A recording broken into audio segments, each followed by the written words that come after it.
ಕವಿತಾ ಸಂಚಿಕೆ 5. ಆಸ್ಪತ್ರೆಯ ಒಳಗೆ ಹೋಗಿ ಕವಿತಾ ಇರೋ ಕೋಣೆಯ ಸಂಖ್ಯೆಯನ್ನು ತಿಳಿದು ಕೋಣೆಯ ಒಳಗಡೆ ಹೋಗುವಾಗ ಕವಿತಾ ಮತ್ತು ಅವಳ ತಾಯಿ ಮಾತನಾಡುವುದನ್ನು ಕೇಳಿ ಹೊರಗಡೆ ನಿಂತುಕೊಳ್ಳುತ್ತಾನೆ. ಕವಿತಾ, ಈಗಲಾದರೂ ಹೇಳು, ನಿಮ್ಮ ಮನೆಯವರು ಎಲ್ಲಿದ್ದಾರಂತ, ನಾನು ಹೋಗಿ ಕರೆದುಕೊಂಡು ಬರುತ್ತೇನೆ ಕೇಳುತ್ತಾಳೆ.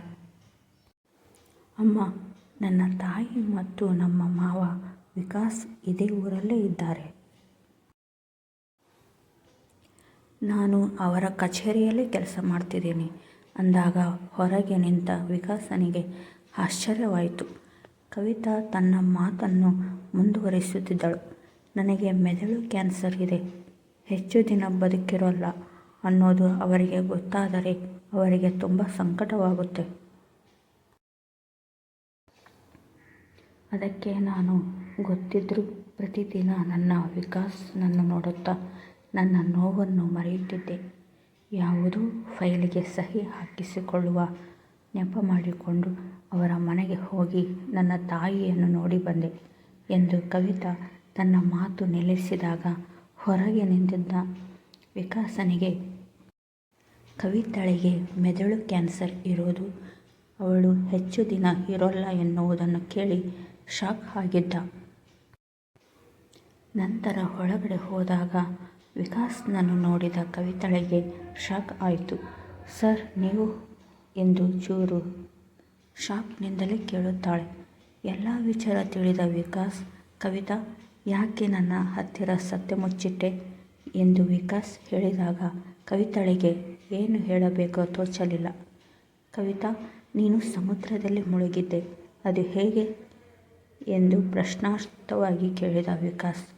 ಅವಳು, ಅವತ್ತು ಸಮುದ್ರ ದಂಡೆಯಲ್ಲಿ ಬಂದು ಬಿದ್ದಿದ್ದೆ. ಆಗ ಇವರೇ ನನ್ನ ಕರೆದುಕೊಂಡು ಆಸ್ಪತ್ರೆಗೆ ಸೇರಿಸಿ ಬದುಕಿಸಿದರು. ಅಂದಿನಿಂದ ಇಂದಿನವರೆಗೂ ಇವರು ನನ್ನ ತುಂಬ ಚೆನ್ನಾಗಿ ನೋಡಿಕೊಂಡಿದ್ದಾರೆ.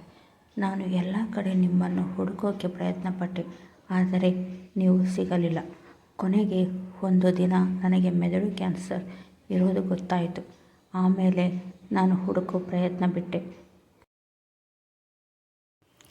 ಕೆಲಸ ಹುಡುಕುತ್ತಿದ್ದಾಗ ಪತ್ರಿಕೆಯಲ್ಲಿ ಬಂದ ಜಾಹೀರಾತನ್ನು ನೋಡಿ ಅರ್ಜಿ ಹಾಕಿದೆ. ಆಗ ನಿಮ್ಮ ಕಚೇರಿಗೆ ಬಂದೆ.